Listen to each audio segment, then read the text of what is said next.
Hello students, welcome back to my channel. कैसे हो आप सब? उम्मीद करती हूँ बेटा सभी अच्छे होंगे और अपना ख्याल भी रख रहे होंगे। तो बेटा आज हम करने जा रहे हैं अपनी वर्कशीट नंबर 43 साइंस सब्जेक्ट की है बेटा, 9th क्लास की है और हिंदी मीडियम में, ठीक है। 12 तारीख की है यानी कि मंडे की, जिसमें आज हम बल तथा गति के नियम के अध्याय की पुनरावृत्ति करेंगे यानी कि रिवीजन करेंगे अब तक हमने क्या पढ़ा है। तो चलिए स्टार्ट करते हैं। पूछ रही है जिज्ञासा ज्ञान से कि ज्ञान आपने बल तथा गति के नियम के बारे में अब तक क्या जाना। तो वो बताता है जिज्ञासा दीदी, हमने बल तथा गति के नियम के बारे में बहुत कुछ जाना, जैसे कि संतुलित बल, ठीक है। वो क्या होता है? परिणामी बल शून्य। तो संतुलित बल वो होता है जब दो बल एक वस्तु पर लग रहे हो और क्या हो, दोनों बराबर हो और विपरीत दिशा में हो, जिससे क्या हो जाता है, वो बल संतुलित हो जाता है। एक इस दिशा में लग रहा है बेटा और एक इस दिशा में लग रहा है, तो एक दूसरे को ये संतुलित कर पा रहे हैं और जिसकी वजह से ये बल शून्य हो गया, कुल बल शून्य हो जाएगा, ठीक है। तो बल होता क्या है? खींचना या धक्का होता है। दो तरीके का होता है, संतुलित बल और एक होता है असंतुलित बल। तो असंतुलित बल क्या होता है? परिणामी बल शून्य से अधिक हो, यानी कि देखो यहाँ पर आपको दिखाया गया है और यहाँ पर भी दिखाया गया है। जब दोनों का बराबर बल होता है तो ये हाथ ऐसे के ऐसे ही खड़ा रहता है। और लेकिन जब बेटा एक का बल ज़्यादा होता है, जैसे इसका बल ज़्यादा है तो क्या कर रहा है, ये इसको अपनी तरफ खींच पा रहा है, ठीक है। एक का बल अधिक है और मात्रक क्या होता है बेटा इसका? किलोग्राम मीटर पर सेकंड स्क्वायर, ठीक है। ये कैसे आया? बल का जो फॉर्मूला होता है बेटा वो क्या होता है? एफ होता है द्रव्यमान इंटू त्वरण। तो द्रव्यमान को हम किलोग्राम में मापते हैं और इसको मीटर पर सेकंड स्क्वायर में।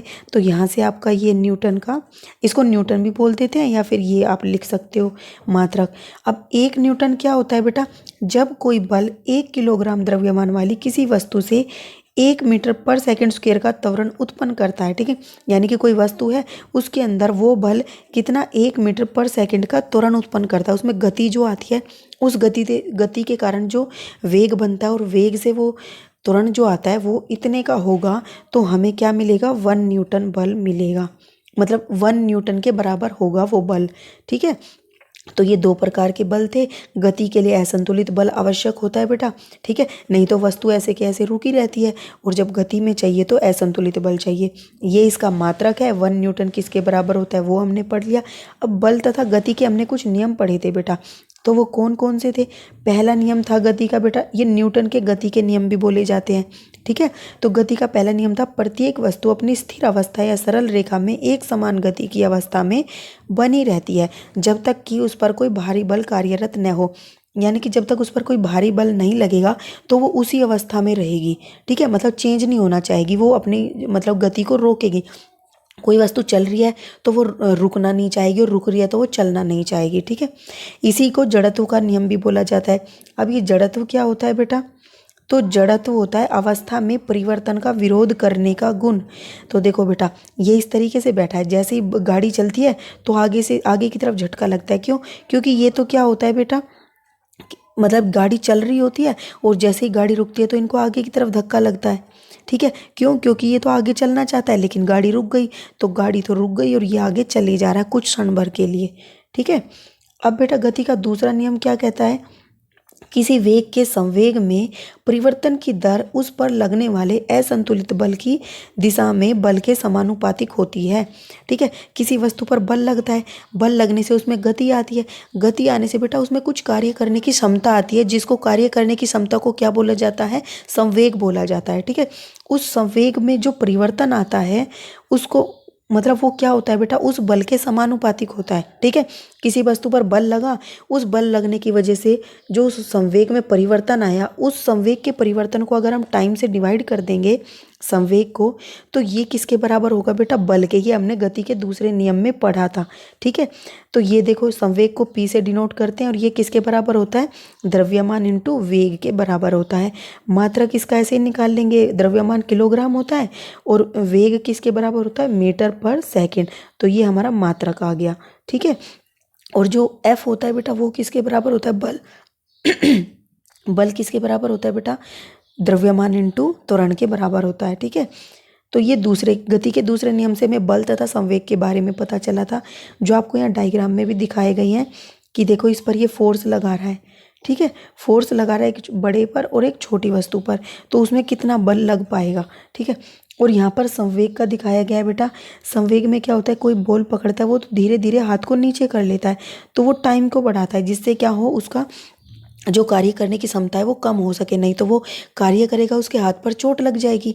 ठीक है, वो कार्य करेगी, बॉल तेजी से आ रही है, तो उसको समय को बढ़ाने से क्या होता है, उसके कार्य करने की क्षमता घट जाती है और तुम्हें चोट नहीं लग पाती। ठीक है, अब गति का तीसरा नियम क्या कहता है बेटा, तो गति का तीसरा नियम कहता है जब वस्तु दूसरी वस्तु पर बल लगाती है तो दूसरी वस्तु पहली वस्तु पर वापस से बल लगाती है। यह दोनों विरोधी बल मात्रा में बराबर व विपरीत दिशा में होते हैं। और बेटा ये बल देखो, तुमने एक को थप्पड़ मारा, दूसरा भी तुम्हें थप्पड़ मारेगा, तो दोनों वस्तुएं बदल गई। पहले एक वस्तु ने दूसरी पर मारा था, अब दूसरी वस्तु पहली पर मार रही है, तो वस्तुएं भी बदल गई और दिशा भी विपरीत हो गई। पहले तुमने इधर मारा तो वो तुम्हें इस साइड मार रहा है। ठीक है, तो दिशा भी परिवर्तित हो गई, लेकिन बराबर बल होगा। ठीक है, तो हर क्रिया के प्रति प्रतिक्रिया होती है। तुम्हें कोई बोलेगा तो तुम भी उससे बोलते हो, तो ये तुम्हारा एक्शन का रिएक्शन हो गया। अब बेटा संवेग के संरक्षण का नियम भी तीसरे नियम पर आधारित होता है। कैसे, दो वस्तुओं का कुल संवेग जो होता है टकराने की प्रक्रिया के में अपरिवर्तनीय और संरक्षित रहता है। ठीक है, यानी कि कोई वस्तु दो थी, पहले वो इस तरीके से चल रही थी, लेकिन जब वो टकराई तो इन दोनों का पहले जो योग निकालोगे और टकराने के बाद जो ये वस्तुएं ऐसे हो गई, इन दोनों का योग निकालोगे तो वो बराबर रहता है। ठीक है, बस ये हो सकता है पहले जो इसका था वो इसका हो गया और जो इसका था वो इसका हो गया। ठीक है, और इसी तरीके से आपको इक्वेशन में भी दर्शाया गया है कि दोनों का पहले जो था ए और बी वस्तु का टकराने के बाद इतना बराबर है दोनों। ठीक है, अब इसके कुछ क्वेश्चन आंसर कर लेते हैं बेटा। फर्स्ट क्वेश्चन क्या है, एक इकाई बल या एक न्यूटन बल को परिभाषित कीजिए। तो एक इकाई बल और एक न्यूटन बल क्या है बेटा, आप ये पूरा बॉक्स लिख दोगे। ठीक है, यहाँ से लिखना है, एक न्यूटन, यहाँ से यहाँ तक ये पूरा एक न्यूटन हो जाएगा। ठीक है, अब उसके बाद बेटा सेकंड क्वेश्चन क्या है, संवेग एवं बल के SI मात्रक लिखिए। तो संवेग का बेटा देखो SI मात्रक ये है। ठीक है, और बल का SI मात्रक क्या है बेटा, बल का SI मात्रक ये है। ओके, अब नेक्स्ट क्वेश्चन क्या है बेटा कि गति के तीनों नियम लिखिए। तो बेटा तीनों नियम लिख दो आप यहाँ से। पहला नियम क्या है, ये वाला, दूसरा ये वाला और तीसरा ये वाला नियम है। ठीक है, अब बेटा फोर्थ क्वेश्चन क्या है, गति के दूसरे नियम के दो उपाय लिखिए। दूसरे नियम में आप यहाँ से लिख सकते हो, लंबी ऊंची कूद में खिलाड़ियों का बालू या कुशन पर कूदना, कराटे खिलाड़ी का पत्थर की स्लैब पर झटके से तोड़ना, क्रिकेट खिलाड़ी के गेंद लपकते समय हाथ पीछे खींचना, गोली का केवल बंदूक से निकलने पर नुकसान पहुँचना। कोई भी दो आप लिख देना, आपसे दो पूछे गए हैं। ठीक है, फिर नेक्स्ट क्वेश्चन है बेटा, जड़त्व को परिभाषित कीजिए। जड़त्व क्या है, तो बेटा ये रही जड़त्व, अवस्था में परिवर्तन का विरोध करने का गुण जड़त्व कहलाता है। ठीक है, तो ये आपके आज कुछ वर्कशीट थी बेटा, जिसमें आपको रिवीजन कराया गया है। बहुत जल्दी जल्दी मैंने कराया क्योंकि मैं डिटेल में आपको वीडियो में समझा चुकी हूँ। ये संवेग का आपको टकराने के बाद वाला भी दिखाया है, ये सब आप डिटेल में पढ़ चुके हो। अगर आपको दोबारा से अच्छे से पढ़ना तो अपनी वो वर्कशीट भी कर सकते हो। तो इस वीडियो में बेटा इतना ही, अपना जो नेक्स्ट टॉपिक होगा हम अपनी नेक्स्ट वीडियो में करेंगे। तब तक के लिए ऐसे ही हंसते रहिए, मुस्कुराते रहिए, पढ़ते रहिए और आगे बढ़ते रहिए। Thank you.